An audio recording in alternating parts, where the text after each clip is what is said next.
In this video, we're going to take a look at how to multiply two fractions together. Let's say we have a fraction a divided by b, and we're going to multiply it times c over d. The algebra steps to get your answer, to get your new fraction, are pretty straightforward for multiplication. You simply multiply the numerators, so you get a times c, and the denominator will simply be b times d. All right, now one thing I will encourage you to do though is to keep this fraction, this answer, from being huge, which it has the possibility of being huge because you're multiplying numbers. If you have a 9 times an 8, you get a 72, for example. You really need to focus on simplifying not only these individual fractions, but also canceling any common factors that you have in any numerator or denominator. So we can either do what's called simplifying each individual fraction, so making sure that a over b is simplified and any common factors have been canceled, and c over d, or more specifically what I'm talking about is doing something called cross canceling, because here's what happens. Maybe a has a factor of 2 and maybe d has a factor of 2, and I understand that they're not in the same fraction yet, but looking a step ahead, they will be in just a second because we're multiplying them.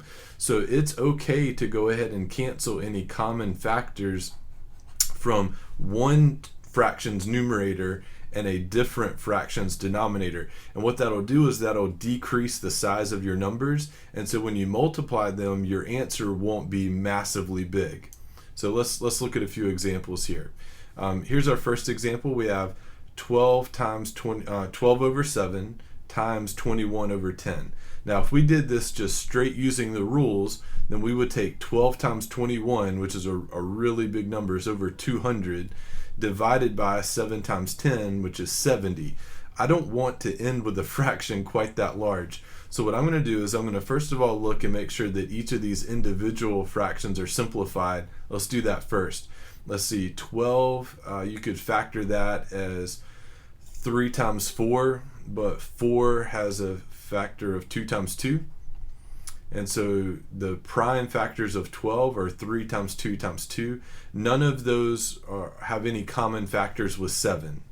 And then on the other hand, 21 factors as 3 times 7. Those are prime factors. And 10 factors as 2 times 5.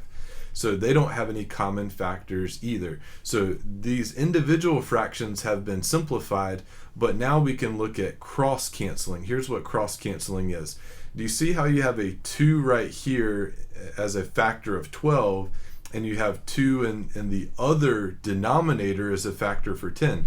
We can cancel those even though they're in different fractions, because in just a second they would be in the same fraction anyway, 1 2 in the numerator and 1 2 in the denominator.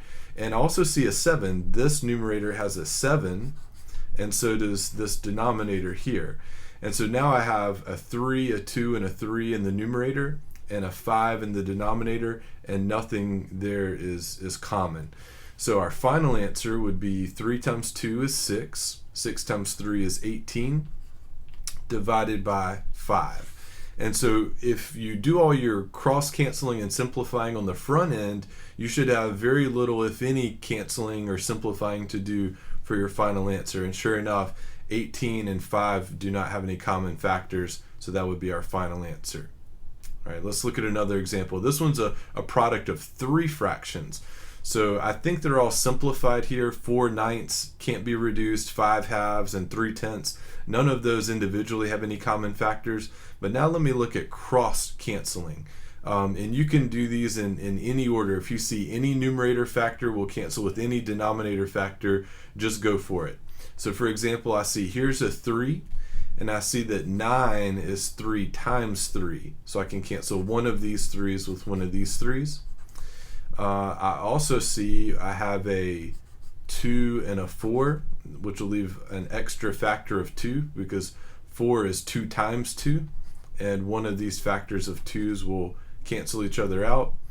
And then the 5 and the 10, that'll reduce because 10 can be written as 2 times 5, and the 5's will cancel. So this is what we call cross canceling. We're canceling any common factors, and there is the negative to think about as well. And so our final answer, the numerator, would be negative 2, and that's it for the numerator. And and actually, I'm sorry, there's an additional 2 here. Actually, we forgot to see this guy as well. Here I have a 2, and here I have a 2. They can cross cancel as well. So actually I just have a negative 1. If everything goes out of the numerator, you at least have to put a 1 as a placeholder. We don't put a 0, we put a 1 as a placeholder for the numerator, divided by, looks like just 3. That's pretty much it. So you can see how helpful cross canceling can be. It'll reduce the amount of work that you have to do. If we actually multiplied 4 times 5 times 3, that'd be 60. And then 9 times 2 is 18, times 10 is 180. We don't really want to be dealing with numbers that big unless we have to. All right, the last thing I'll mention in this video is sometimes you'll have like improper fractions, and sometimes you'll have mixed numbers. If you have a mixed number, you have to convert that into an improper fraction before you multiply. Now 9/10 is what we call a proper fraction. The numerator is smaller than the denominator. But this guy here, it's difficult multiplying numbers when they're written as mixed numbers. So let's convert this guy into an improper fraction first. And hopefully you remember how to do this, and if you don't, I have a video on how to convert a mixed number. But basically what you do is you take 4 times 3, the denominator is 12, and then you add the numerator, you add 2. So 12 and 2 make 14 thirds. So 4 and 2/3 is the same as 14 thirds. Then we're going to multiply that times 9/10. Then I'm going to look to simplify. I think they're both simplified. Then I'm going to look to cross cancel, and sure enough, 9 is 3 times 3, so one of those factors of 3 would cancel. And 10 is 2 times 5, 14 is 2 times 7. I think the 2's can cancel.